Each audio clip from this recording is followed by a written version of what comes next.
Nearly two-thirds of supermarket baby foods are unhealthy. Study finds the supermarket baby food aisle in the United States is packed with non-nutritious foods containing far too much sugar and salt and misleading marketing claims, a new study found.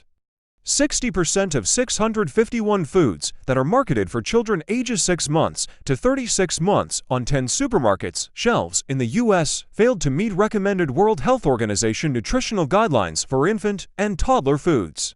According to the study, which was published Wednesday in the peer-reviewed journal Nutrients, almost none of the foods met all of the WHO standards for advertising, which focus on clear labeling of ingredients and accurate health claims.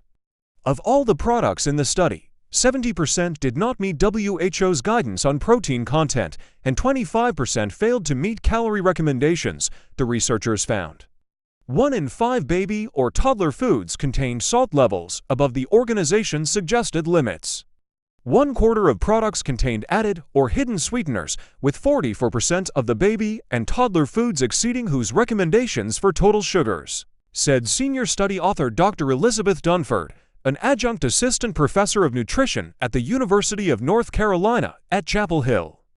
Research shows 50% of the sugar consumed from infant foods comes from pouches, and we found those were some of the worst offenders, said Dunford, who is also a research fellow at the George Institute for Global Health in Sydney, which created FoodSwitch, an app that contains nutritional information on thousands of products worldwide. Sales of baby food pouches rose 900% in the U.S. in the past 13 years, the study found, making pouches one of the fastest-growing market segments.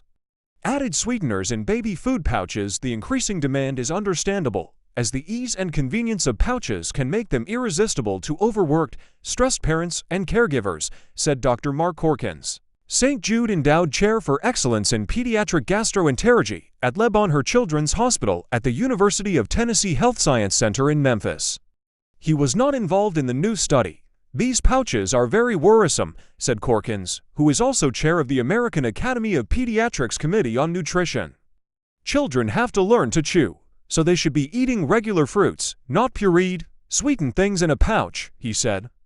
Often, these blends are not natural and much sweeter than a real fruit, so the child's being taught to only like super sweet things. Then there is the issue of texture, which must be learned at a critical age, Corkins added.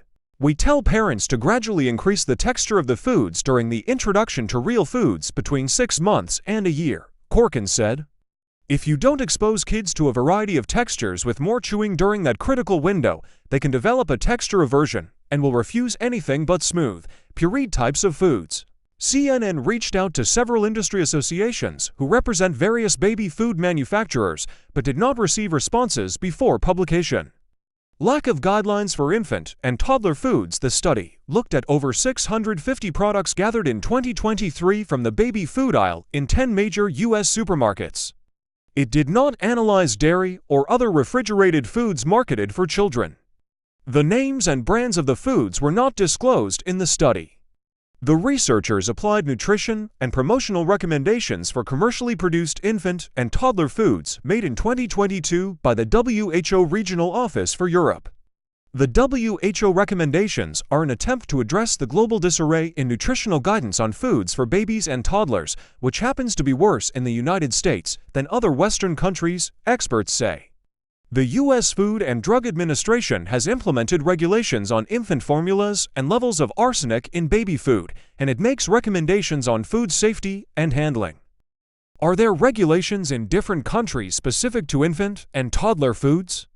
The short answer is no, but in Europe, the UK, New Zealand, and Australia, where I'm from, there are broader regulations about how ingredients can be listed on the package that also impact foods fed to children, Dunford said. For example, if a savory food was made of 10% spinach, 8% beef, and 2% potato, leaving the bulk of the product apples or pears, which are often used as sweeteners in baby foods, the name of the product in those countries would be pear, spinach, beef, and potato pie, she said. Manufacturers in those countries are also required to clearly identify percentages on the label, such as spinach 10%, beef 8%, and potato 2%, leaving it obvious how much pear or apple is included, Dunford said. In the U.S., however, there are no such regulations, so it's more difficult to understand what's in the products you're buying. Such hidden sweeteners may be a key reason only 31% of non-fruit pouches met WHO total sugar recommendations, Dunford said. Misleading advertising. Nearly all to 99.4% of the 651 products in the study contained at least one marketing claim that was prohibited by the WHO recommendations. Products displayed 4 or 5 such claims, on average. Some had as many as 13, the study found. Common claims included non-genetically modified, or GM 70%, organic 59%, no BPA bisphenol A 37%, and no artificial colors or flavors 25%. The WHO frowns on such marketing claims because they may lead consumers to feel that the product is more nutritious than one next to it on the shelf, which may or may not be true, Dunford said. The reason we call it the Wild West when we talk about the baby food aisle is that manufacturers get to pick and choose which elements of their product they want to highlight, Dunford said. They certainly don't highlight the bad stuff, right? If their product is high in sugar, they're just going to say, "No added colors or flavors on the label."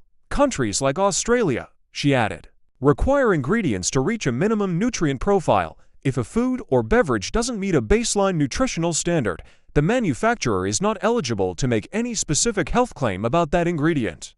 If that product doesn't meet the minimum nutritional profile for calcium, for example, they cannot put added calcium on their label, Dunford said. Some 62% of the products in the study made general health and nutrition claims, the researchers found, while 58% included claims about specific ingredients. Snack and finger foods often referred to fruit or vegetables in the product name, despite primarily being made of flour or other starches, said study co-author Dr. Daisy Coyle, a research fellow and dietitian at the George Institute for Global Health. The lack of regulation in this area leaves the door wide open for the food industry to deceive busy parents, Coyle said in a statement. Such claims create a health halo around these baby food products, experts say. One of the biggest concerns about baby and toddler foods are the often fictitious health claims on the front of products, Corkin said. Some of them are blatant, some are implied, and they may be misleading parents and guardians. A concerned, well-meaning parent will read claims like wholesome and nutritious and will not only buy those products but spend more money on them because of the claims, he said.